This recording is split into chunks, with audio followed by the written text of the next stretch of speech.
Article on the web from University of Chicago. Ask a scientist. Nancy writes in and says, what is the function of the appendix in a human before it is taken out through surgery? This lady writes back and says, the appendix has no known function. She's way behind the times on that one. She goes on to say, it is believed that the appendix will gradually disappear in human beings as our diet do not includes cellulose no more.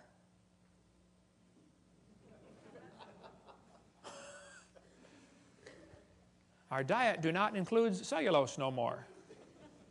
University of Chicago. Wow. Good place to get an education.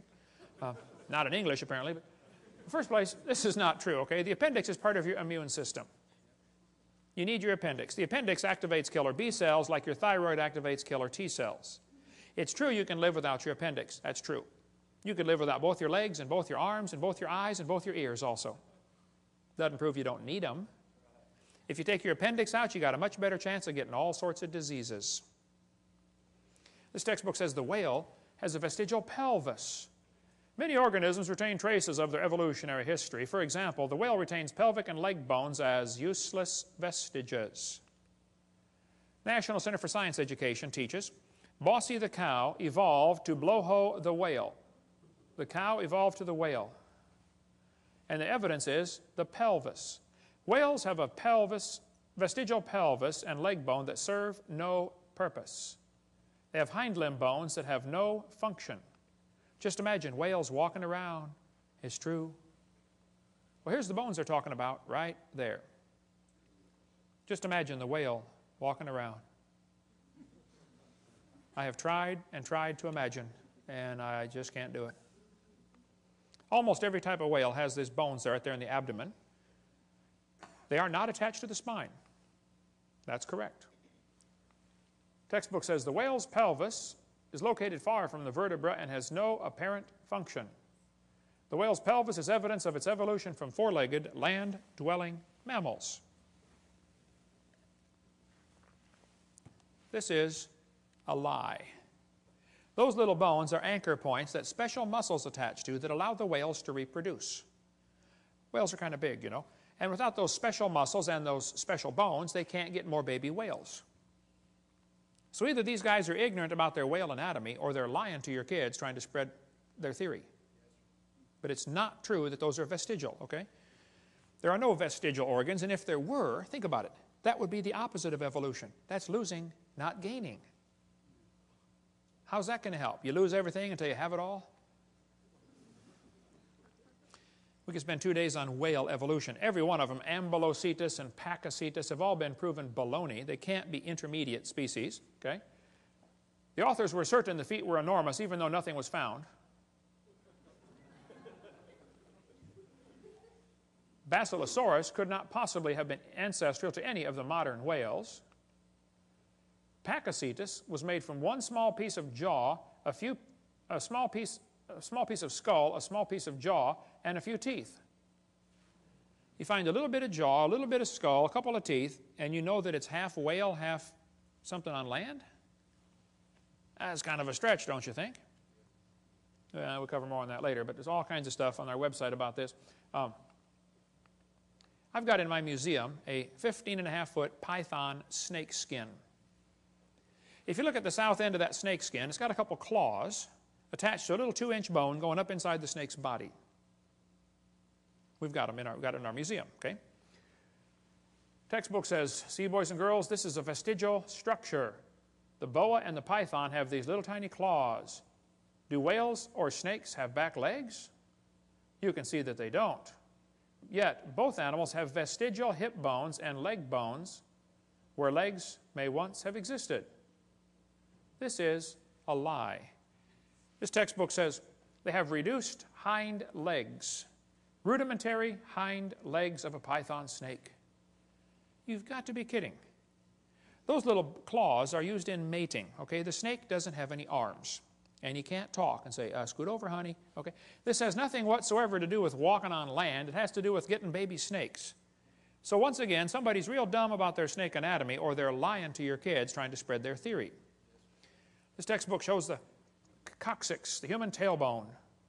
and at Discover magazine, and it says, that's all that's left of the tail that most mammals still use.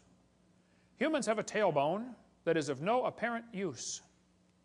I was in a debate in Huntsville, Alabama, against the president of the North Alabama Atheist Association.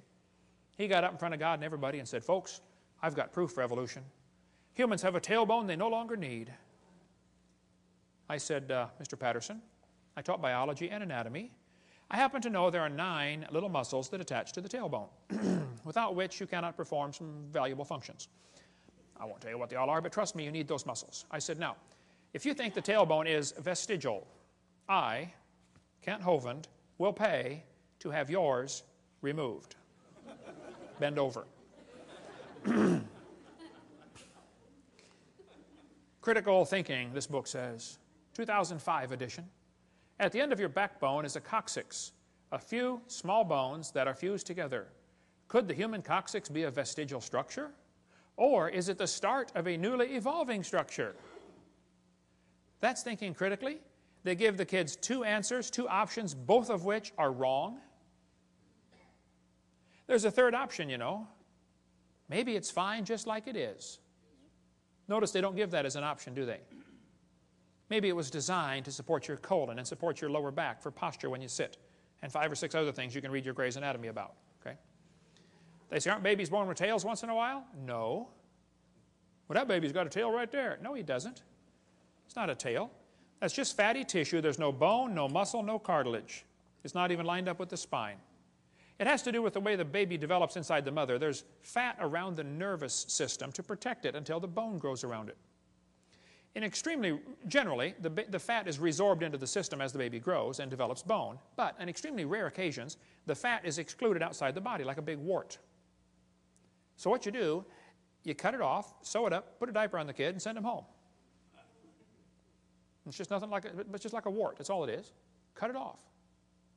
It's not a tail. This one says the coccyx is a small bone at the end of the human vertebral column. It has no present function, and is thought to be the remainder of bones that once occupied the long tail of a tree-living ancestor. They told me when I was a kid, man used to have a tail, but he lost it because he didn't need it. I thought, didn't need it. Have you ever thought how handy a tail would be? Have you ever come to the door with 2 sacks of groceries? Man, wouldn't that be nice to be able to grab that door and walk right in there? You could drive down the highway and hold that can of Coke and tune the radio knob all at the same time. Lost it because we didn't need it. That's a lie. Everything used as evidence for evolution has been proven wrong. If real evidence exists, I'd like to see it. We'll pay $250,000 for real proof for evolution. But don't lie to me. I think you ought to demand that your school board cut out pages with lies on them. Don't put up with that stuff. I was speaking at University of West Florida, and this one biology teacher said, Hovind, I don't think we should deface textbooks. I said, what do you mean? He said, well, tonight you said we should cut out the pages with this stuff on it. We shouldn't deface a textbook. I said, well, sir, suppose you were teaching math and you found a book that said 2 + 2 is 5. What would you tell your students to do? He said, I would tell them to mark out the wrong answer and write in the right answer. You would deface a textbook? I said, now, sir, you teach biology, don't you? He said, yes, I do. I said, well, suppose you found one of your textbooks that taught the embryo has gill slits or the snake has a vestigial pelvis or, you know, all this stuff I covered tonight. Are you going to tell your kids to tear that page out? He said, oh, no. I said, would you tell them to mark it out and then write something in the column that it's not correct? He said, no. I said, would you at least put a warning sticker in the front cover that said, hey, kids, the information on page 85 is wrong? Would you at least warn them? He said, oh, no. I said, you would correct a math book, but you won't correct a biology book. I said, you, sir, are a hypocrite. And the folks in this county need to help you get a different job picking peaches or changing tires. But you got no business taking our tax dollars to lie to these kids coming through your class. We're paying for this school. Why don't you be respectful and resign or quit lying to the kids? You say, Hovind, you don't have much tact. Oh, I made full contact with that guy, that's for sure. Okay. Evolution is unproved and unprovable. We believe it because the only alternative is special creation. They just don't want to believe this. They don't want to believe in creation. And they're willing to believe a lie rather than believe the truth, just so they can support their wicked lifestyle.